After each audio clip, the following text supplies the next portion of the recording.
आप नाराजगी को खत्म नहीं करेंगे, नुकसान हम सबका होगा।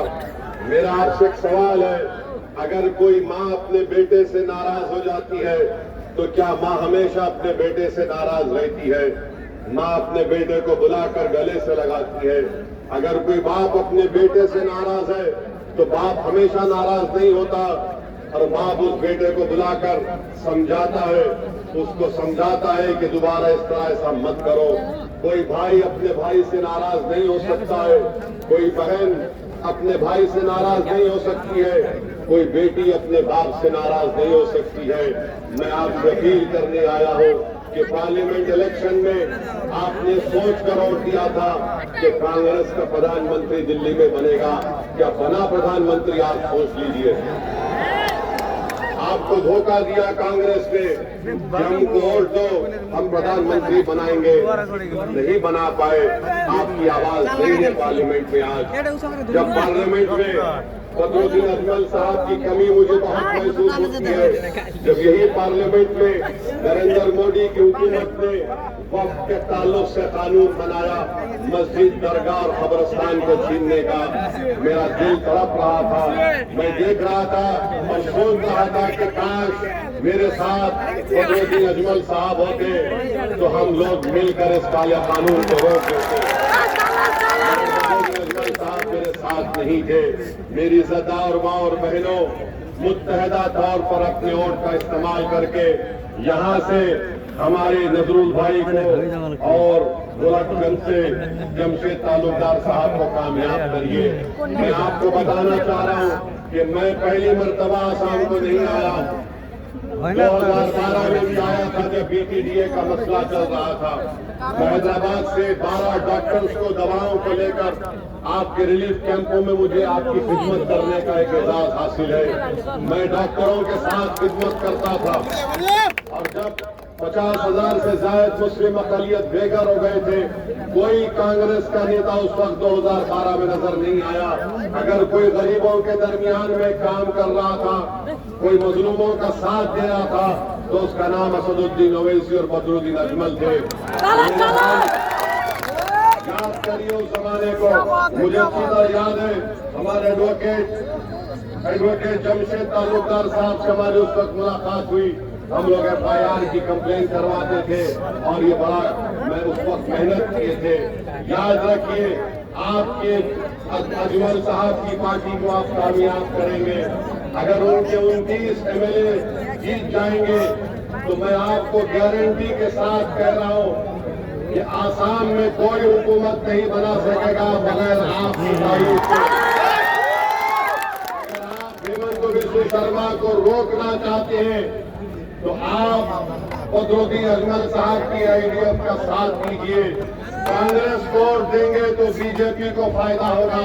पार्लियामेंट इलेक्शन में आपने कांग्रेस को वोट दिया, क्या ये लोग मोदी को रोक सके? नहीं रोक सके। अगर अजमल साहब कामयाब होते तो पार्लियामेंट में लड़ते, इस एविक्शन के खिलाफ लड़ते। हजारों परिवारों को यही डुबरी से उनके घर से निकाल कर उनको फेंक दिया गया। बताइए, क्या रकीबुल कुछ बोल सकता है पार्लियामेंट में? लूटा जा रहा था, बुलडोजर लगाया जा रहा था, जब हमारी माँ और बच्चे परेशान थे तो रकीबुल पार्लियामेंट में बोलते हैं कि कैरम बोर्ड सिखाओ। कैरम बोर्ड सिखाने से किसी का घर बचेगा? बताओ। रकीबुल नहीं बोलते मोदी के खिलाफ, वो डरते हैं मोदी से। और अगर कोई मोदी से नहीं डरता तो उसका नाम असदुद्दीन ओवैसी।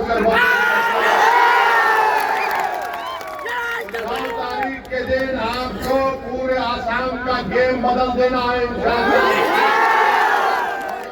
आप साथ देंगे हमारा, आप ताला चाबी पर बटन दबाएंगे।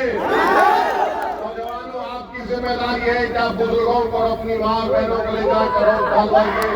यहाँ से हमारे नजरुल भाई को तीसरी मर्तबा उनको यहाँ पर MLA बनाइए, ताकि ये जब आसाम के असेंबली में जाएगा तो तुम्हारी आवाज में बोलेगा, बेखौफ होकर लड़ेगा।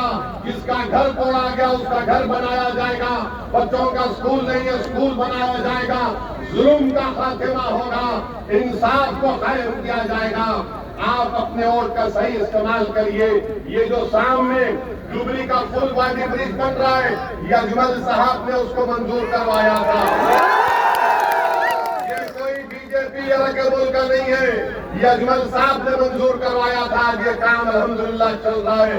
रिवर पोर्ट अगर बना तो उसमें अजमल साहब ने नुमाइंदगी करके उसको बनाया था। रेलवे ट्रैक की डबलिंग हुई तो अजमल साहब की नुमाइंदगी पर हुआ। टीबी हॉस्पिटल बनाया गया तो मौलाना मौलवी अजमल साहब की नुमाइंदगी पर, उनकी कोशिशों और मेहनतों से बनाया गया। मेरे भाई, मैं आपसे अपील कर रहा हूँ, आपसे उन लोगों को वोट दीजिए जो आपके लिए लड़ते हैं, जो आपकी तकलीफ को अपने सीने में महसूस करते हैं, जो आपकी आंख में आंसू है उसको गिरने से पहले आपका हाथ थामने की कोशिश करते हैं।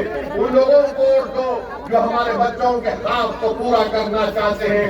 उनका साथ मत दो जो जुल्म करते हैं, उनको वोट मत दो जो हमारे घर को तोड़ते हैं। उनको वोट मत दो जो सवाल नहीं करते, तो उनका साथ मत दो। उस पार्टी को वोट मत दो जो तुम्हारी सियासी मैं उनके दूर से अगर आया हूँ तो तुम्हारे सामने भीख मांग रहा हूँ, अपने लिए नहीं, आने वाले बच्चों के मुस्तकबिल के लिए कि खुदारा आप अपना एक और 9 तारीख को ताला चाबी पर लगाइए और अपनी पार्टी को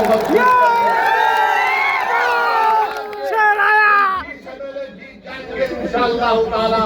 कोई सरकार नहीं बना पाएगा, आपको आना पड़ेगा आपके पास। मुस्लिम अक़लियत को मियाँ बोलते हैं, अजमल साहब को वोट दो। उसका जवाब एक ही है जो उनको बदनाम कर रहे हैं, उठाकर बांग्लादेश में किसी को भेज देते हैं, किसी को वहाँ भेज देते हैं। और हम यहाँ पर आसाम के हेमंत बिस्वा शर्मा साहब सीएम से कहना चाहते हैं, आप कितना तोड़ेंगे हड्डी हमारा? बोलते हैं कि कमर की हड्डी तोड़ दूंगा, बोलते हैं कि जीना मुश्किल कर दूंगा, बोलते हैं कि वोट डालना है तो बांग्लादेश जाओ। सुन लो हेमंत बिस्वा शर्मा, हम 150 साल से यहाँ रह रहे हैं और इंशाअल्लाह ताला सुबह क़यामत तक यहीं रहेंगे।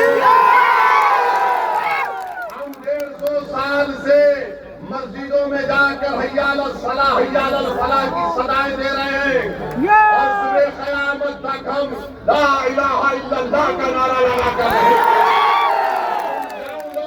तुम मार सकते हो, मार दो, हम मरने को तैयार हैं।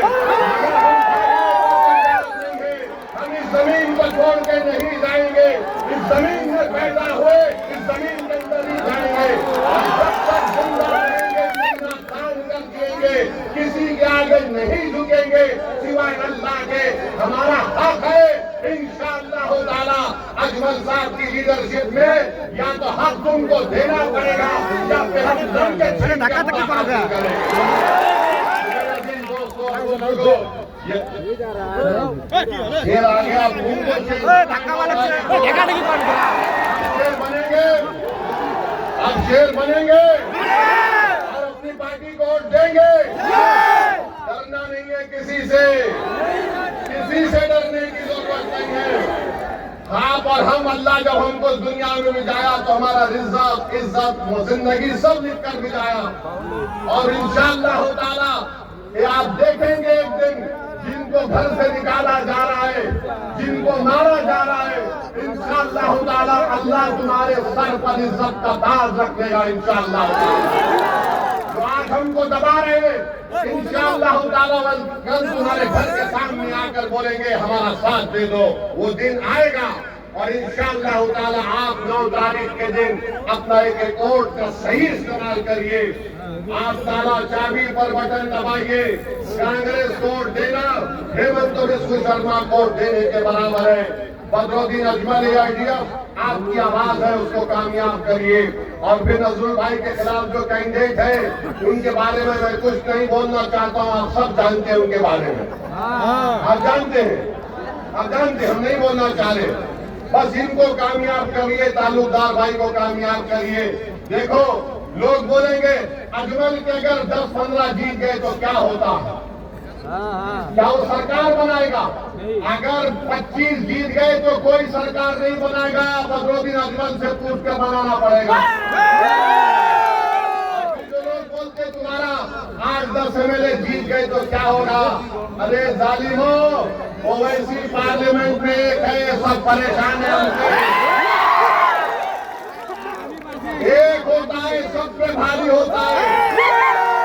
अगर 25 जीत जाएंगे बदरुद्दीन अजमल साहब के तो सोचो इंशाअल्लाह ताला जुल्म खत्म हो जाएगा, जुल्म खत्म होगा, खत्म होके रहेगा इंशाअल्लाह ताला।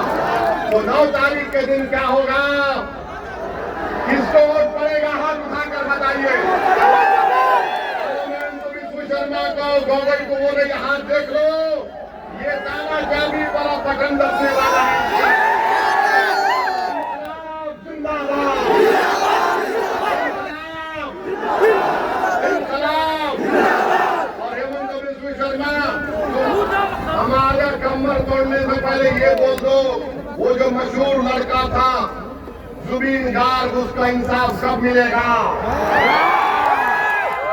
आएगा तो जुबीन गार्ग से इंसाफ मिलेगा इंशाअल्लाह।